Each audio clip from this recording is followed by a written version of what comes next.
समस्त विश्व एक परिवार। संसार में रहें परंतु इसके न बने।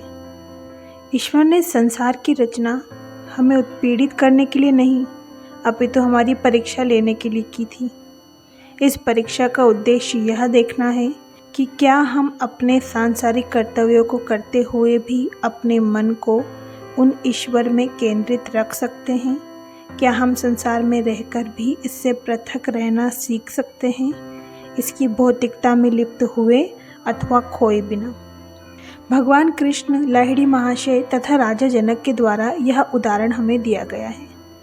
भगवद गीता कहती है कि वह व्यक्ति योगी नहीं जिसका त्याग केवल बाहरी है, ना ही वह व्यक्ति योगी है जो कर्तव्य कर्मों का त्याग करता है। कुछ आध्यात्मिक आकांक्षी किसी मठ या आश्रम में प्रवेश करने हेतु धन, भौतिक इच्छाओं का त्याग कर देते हैं और फिर रचनात्मक क्रियाकलापों को भी त्याग देना चाहते हैं। तथापि मेरे गुरु स्वामी श्री युक्तेश्वर जी के आश्रमों में हमें जितना हम अपने निजी परिवार के लिए करेंगे उससे भी अधिक काम दिया जाता था। पारिवारिक जीवन में साधारणतः व्यक्ति स्वयं के लिए तथा कुछ प्रियजनों के लिए कार्य करता है, जबकि एक आश्रम में व्यक्ति केवल ईश्वर के लिए कार्य करता है।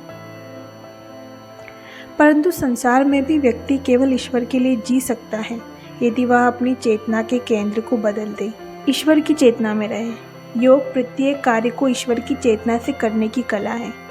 केवल ध्यान करते समय ही नहीं, अपितु काम करते समय भी आपके विचार निरंतर ईश्वर में दृढ़ रहने चाहिए। यदि आप इस चेतना के साथ कार्य करें कि आप इसे ईश्वर को प्रसन्न करने के लिए कर रहे हैं, तो यह कार्य आपको उनके साथ जोड़ देता है। इसलिए यह कल्पना ना करें कि आप ईश्वर को केवल ध्यान में ही प्राप्त कर सकते हैं। जैसा कि भगवद गीता की शिक्षा है, ध्यान और उचित कर्म दोनों ही अनिवार्य हैं। यदि आप इस संसार में अपने कर्तव्यों को करते समय ईश्वर का चिंतन करें तो आप मानसिक रूप से उनसे जुड़े रहेंगे। यह सोचना छोड़ दें कि आप अपने लिए कार्य कर रहे हैं। अपने दैनिक कार्यकलापों में मैं और मेरा से कम ईश्वर के साथ अधिक तादात्म्य रखने का प्रयास करते हुए ईश्वर की खोज करें कि आप अपने सभी कर्तव्य कर्म ईश्वर की चेतना में कर रहे हैं। उदाहरण स्वरूप, अपने लिए भोजन ना करके बल्कि उस देह मंदिर की देखभाल करने के लिए करना जिसमें ईश्वर का निवास है। अपना कार्य निजी लाभ के विचार से ना करके ईश्वर की सेवा के रूप में तथा ईश्वर के विचार के साथ करना। ऐसा अनुभव करें कि उन आत्माओं की देखभाल जो आपकी देखरेख में है आपको ईश्वर की इच्छा से सौंपी गई है। क्या आपका जीवन केवल ईश्वर के निमित्त जिया गया है?